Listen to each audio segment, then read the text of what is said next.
मतलब मुझे थोड़ी थोड़ी देर बाद पापा का ख्याल आ रहा है और रोना आ रहा है। जब रो रही हूँ तो ये मेरे पास आ रहा है, आके मेरे आंसू पोंछ रहा है। हुआ बाबा, मामा नहीं रो रही हैं अब? मामा अब रो रही है क्या? नहीं रो रही ना? आप खेल लो, आप क्यों परेशान हो रहे हो? अल्लाह पाक से दुआ करो, अल्लाह पाक डैडी जल्दी से ठीक हो जाए। आमीन आमीन।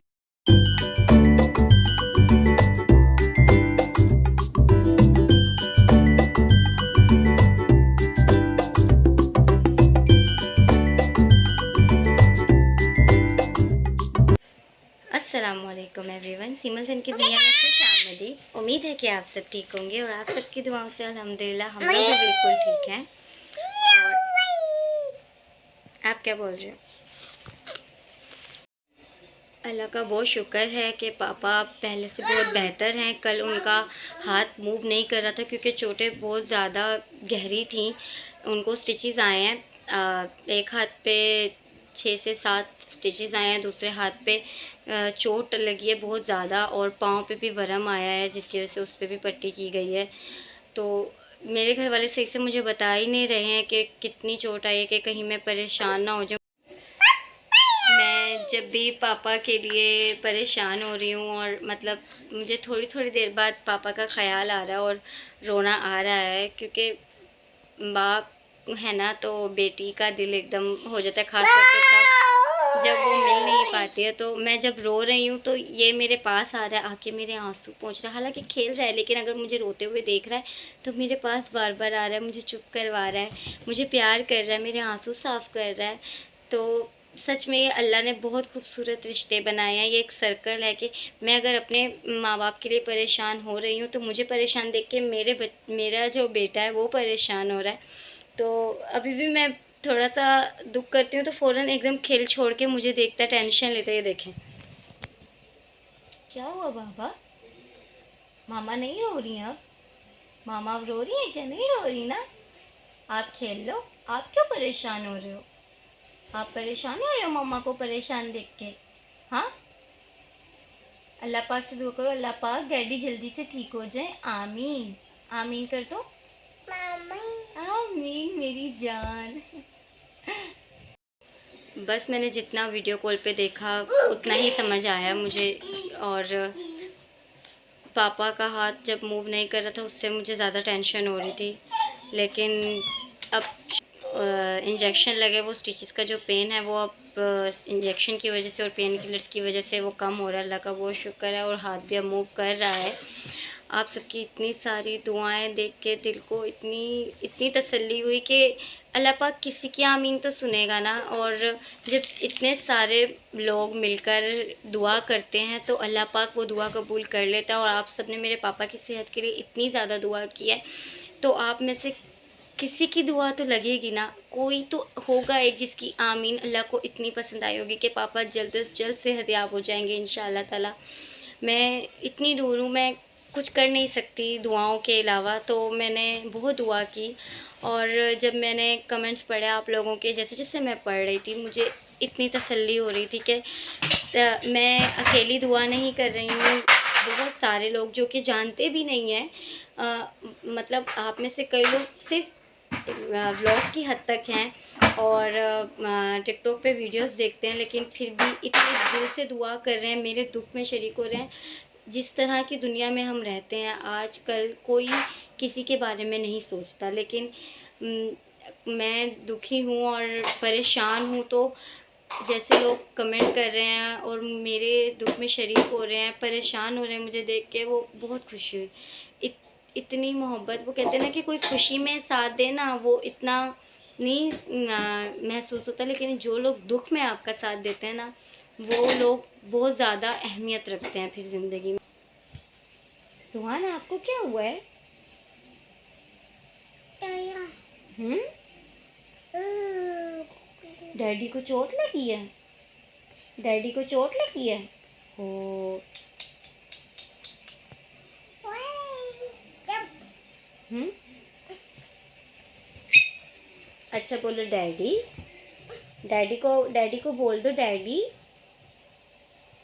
हाँ, क्या हुआ है?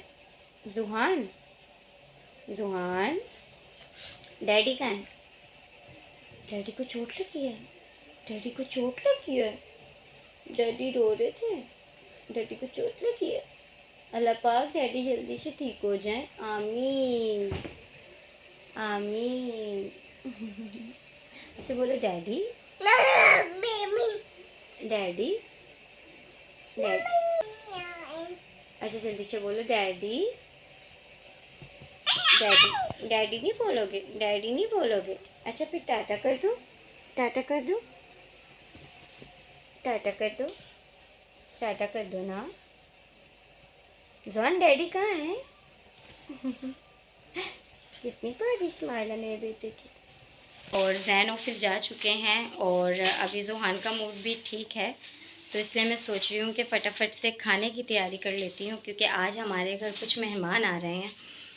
तो फटाफट से कुछ बना लेती हूँ। बिरयानी का सोचा है क्योंकि सब शौक़ से खाते हैं, तो इसलिए बिरयानी बनाते हैं। आपके साथ भी रेसिपी शेयर करती हूँ, क्योंकि बहुत आसान तरीका है बिरयानी का और सबको पसंद भी आती है। तो उम्मीद है कि आपको थोड़ी हेल्प मिलेगी इस रेसिपी से।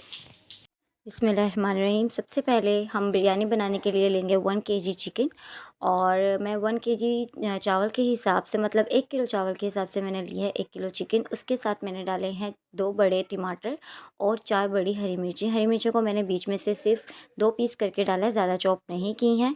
और उसके बाद मैं डालूँगी इसमें 1 बड़ा चम्मच अदरक लहसुन का पेस्ट, जो कि अदरक लहसुन के पेस्ट से बहुत अच्छा जायका आता है। उसके बाद मैं लूँगी बॉम्बे बिरयानी का मसाला, क्योंकि सारा टेस्ट इसी का ही है। आप घर के मसालों से भी बिरयानी बना सकते हैं, पर ये ज़रा जल्दी बन जाती है और इजीली बन जाती है, इसलिए मैं पैकेट यूज़ कर लेती हूँ।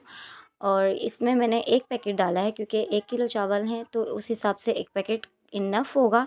साथ में मैंने लिया है आधा किलो दही, उसमें मैंने थोड़ा सा पानी डाल के इसको अच्छे से फेंटा है, क्योंकि अगर बिल्कुल खालिस दही डालते हैं तो फिर बिरयानी में मज़ा नहीं आता, वो बहुत ज़्यादा फिर गाढ़ा मसाला हो जाता है। इसलिए मैं थोड़ा सा पानी डालकर उसको मिक्स करती हूँ और फिर उसको चिकन में डालती हूँ। अब मैंने इनको अच्छे से मिक्स कर लिया है और अब मैं इसको ढक दूँगी। साथ में हम प्याज लेंगे, तकरीबन 4 बड़े साइज़ की प्याज ली थी मैंने, लेकिन ये कुछ ज़्यादा ही बड़ी हो गई थी, तो इसलिए मैंने सिर्फ 3 प्याज ली, 1 नहीं। 3 प्याज को लिया और मैंने अच्छे से उसको चॉप कर लिया और इसको मैंने ऑयल में डाला। और इतना फ्राई करना है कि ये ज़्यादा ब्लैक भी ना हो जाए और ज़्यादा ब्राउन भी ना हो जाए, बस ऑरेंज ब्राउन कलर कीजिएगा, जो कि ज़्यादा जली हुई भी ना लगे और टेस्ट भी अच्छा आए। अच्छे से इसको मिक्स करेंगे।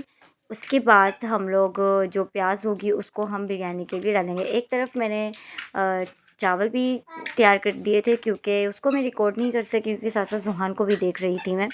चावल इस तरह से आपने बॉयल करने, जो आप सिंपली बॉयल करते हैं, बस चावल बॉयल करते हुए आप लोग उसमें गरम मसाले की जो अंदर काली मिर्च होती है ना, साबुत वाली, वो और दालचीनी का 2 टुकड़े, बस ये डाल दीजिएगा, हल्का सा ज़ीरा, और फिर चावल जो हैं आपके बहुत मज़े के बनेंगे। और अब मैंने चावल की लेयर लगाई है, उसके ऊपर मैंने जो मेरे मसाला तैयार किया था चिकन का, उसकी लेयर लगाई है, उसके ऊपर मैंने थोड़ा सा हरा धनिया और पुदीना छिड़क दिया है। फिर मैं दोबारा से चावल की लेयर लगाऊंगी, उसके ऊपर दोबारा से मसाला और उसके ऊपर दोबारा से हरा धनिया।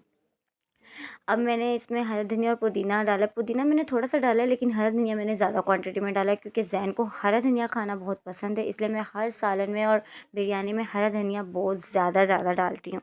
उसके बाद जो आपने प्याज ब्राउन की होगी, आप वो अच्छे से आप कलर चेक करें। प्याज का कलर यही होना चाहिए, ज़्यादा ब्लैक नहीं होनी चाहिए, वरना टेस्ट नहीं आएगा अच्छा। और प्याज को भी आप अच्छे से इसके ऊपर छिड़क दें। और ये है अब एंड में ज़रदा रंग, क्योंकि बिरयानी पे जो कलर आएगा वो इसी से आएगा। ये आप पानी में मिक्स करके भी डाल सकते हैं और इसको आप लेमन में मिक्स करके भी डाल सकते हैं, पर मैं किसी चीज़ में मिक्स नहीं करती हूँ, मैं डायरेक्ट ज़रदा रंग अप्लाई कर देती हूँ बिरयानी के ऊपर, क्योंकि इससे मुझे ऐसा लगता है कि कलर ज़्यादा मज़े का आता है। आप ये देखें, कलर बहुत अच्छा है। इसको अब आप अच्छे से मिक्स करेंगे तो ये बहुत लजीज लगेगी, और मेरी बिरयानी मेरे ससुराल में सबको बहुत पसंद आती है अल्हम्दुलिल्लाह। खाना बन गया है अल्हम्दुलिल्लाह, सबने खाना खा भी लिया है, सबको दे दिया है। और संडे है तो सब घर पे थे, इसलिए खाना सबको गरम गरम दिया। बिरयानी वैसे भी गरम गरम अच्छी लगती है। बस इसी तरह पापा के लिए दुआ करते रहें, क्योंकि पापा को शुगर है, तो डॉक्टर्स ने कहा है कि जिनको शुगर होती है उनके ज़ख्म भरने में थोड़ा सा ज़्यादा टाइम लगता है, और ज़ख्म भरना बहुत ज़रूरी होता है, वरना शुगर जिनको होती है उनका अगर ज़ख्म सही से नहीं भरता तो प्रॉब्लम भी हो सकती है। तो दुआ कीजिए कि जल्द से जल्द मेरे पापा के ज़ख्म भर जाएँ और इसी तरह दुआओं में याद रखें। आप सबका बहुत शुक्रिया। अल्लाह आपको भी इस बात का अजर दे कि आप हमारे लिए दुआएँ कर रहे हैं और अल्लाह पाक सबके माँ-बाप को सलामत रखे और सबकी मुश्किलात हल करे। आमीन।